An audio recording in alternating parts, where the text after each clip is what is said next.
So they over the feel last sort of ignored by 2.5 Labor. years. I mean, this should be bread and butter politics for Labor, shouldn't it? Absolutely, and it's not just the Albanese government. It is a decades-long kind of neglect that they talk about. They're very much aware that their communities have been ignored by successive Labor governments and Liberal governments, but Labor should have been on their side. That's the point of difference at state and federal level. Yeah. And the Albanese government has done nothing during its term to convince them otherwise, that this long-term trend is not going to continue into the future, and that's what's driving that volatility. Simon, as I sit here, I think about the parallels between us and the US, given the result we've just seen in the United States election.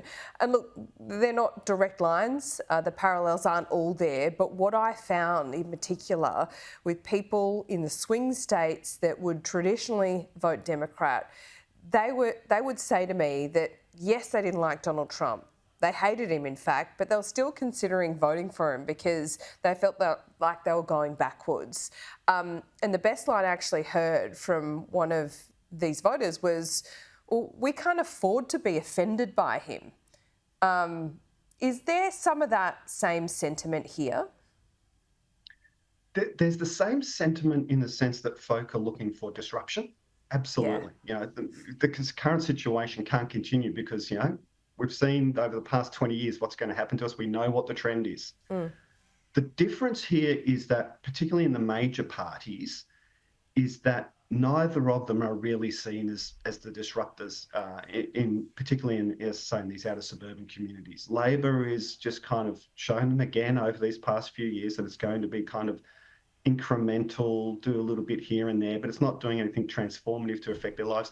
And the Liberals are still the party of the economy, big business, and those sorts of things. As I say, they're considering holding their nose and voting for that just because they've lost confidence in Labor. But it doesn't necessarily mean that Liberal is kind of seen as this in itself kind of attractive, disruptive force.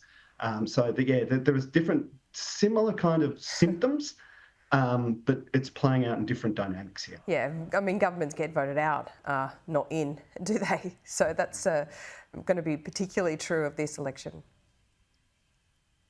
Yeah, I think so, Laura. I think it's very much about Labor now.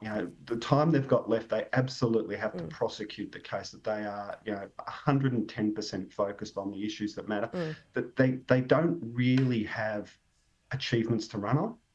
I mean, they will try and get the housing thing over the line, but that's been a long time coming. And as you and I have spoken about before, people get to this point of the cycle where you start to deliver things now, and the question becomes, well, why didn't you do that 2 years ago? Like, there's this filter of sinners. It's very, very tricky territory.